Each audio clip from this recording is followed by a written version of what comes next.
தஞ்சையில் கனமழை காரணமாக விளை நிலங்களுக்குள் வெள்ள நீர் புகுந்ததால் 1000 ஏக்கர் சம்பா தாளடி பயிர்கள் நீரில் மூழ்கின.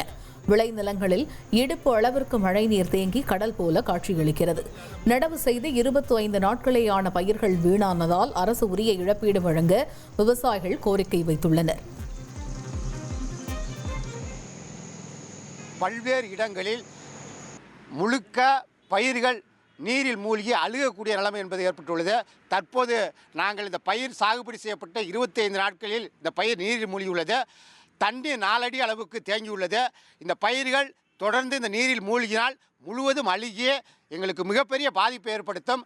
உடனடியாக இந்த பகுதியில் உள்ள வாய்க்கால்களை தூர்வார வேண்டும் என்று தொடர்ச்சியாக கோரிக்கை வைத்தோம். வாய்க்கால்களை தூர்வாரவில்லை. அதன் விளைவாக இப்படிப்பட்ட அபாயகரமான பாதிப்பை நாங்கள் சந்தித்து இருக்கிறோம். ஒரு ஏக்கருக்கு 30,000 ரூபா செலவாகுது. விவசாயத்தை நடவு நட்டு விதை விட்டு நாற்றுப்பறி கூலி எல்லாமே நாங்கள் வந்து இந்த 30,000 ரூபாயில் செலவு பண்ணுறோம். நாங்கள் வந்து நகையெல்லாம் அடவு வச்சு தான் இந்த விவசாயத்தை நாங்கள் பண்ணிக்கிட்டு இருக்கோம். இப்போ வந்து இந்த பெய்கிற மழையினால் நிறையா பாதிப்பு ஏற்படுது. வடிகாலம் வந்து வெட்டாததுனால தண்ணி தேங்கி நிறையா பாதிப்புக்குள்ளாகுது. திருக்கார்த்திகை தீபத் திருவிழாவை ஒட்டி திருவண்ணாமலை அண்ணாமலையார் கோவிலில் பஞ்சமூர்த்திகள் கண்ணாடி விமானங்களில் எழுந்தருளினர். இதில் திரளான பக்தர்கள் கலந்து கொண்டு சுவாமி தரிசனம் செய்தனர்.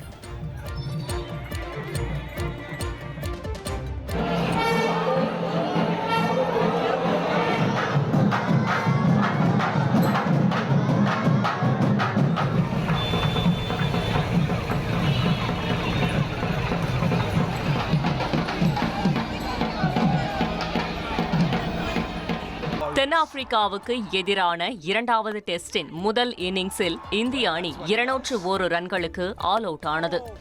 இரு அணிகளுக்கும் இடையேயான 2வது மற்றும் கடைசி டெஸ்ட் போட்டி கவுஹாத்தியில் நடைபெற்று வருகிறது. முதல் இன்னிங்ஸில் அபாரமாக விளையாடிய தென்னாப்பிரிக்க அணி 489 ரன்கள் சேர்த்தது. இதனையடுத்து முதல் இன்னிங்ஸை தொடங்கிய இந்திய அணி மிக மோசமான ஆட்டத்தை வெளிப்படுத்தியது. 3வது நாள் ஆட்டம் தொடங்கும் போது 10 விக்கெட் கைவசம் இருந்த நிலையில் முன்னணி வீரர்கள் சொற்ப ரன்களில் ஆட்டமிழந்து ஏமாற்றம் அளித்தனர். 122 ரன்களுக்கு 7 விக்கெட்களை பறிகொடுத்த இந்திய அணி 201 ரன்களுக்கு அனைத்து விக்கெட்களையும் இழந்தது. அதிகபட்சமாக ஜெய்ஸ்வால் 58 ரன்களும் வாஷிங்டன் சுந்தர் 48 ரன்களும் எடுத்தனர்.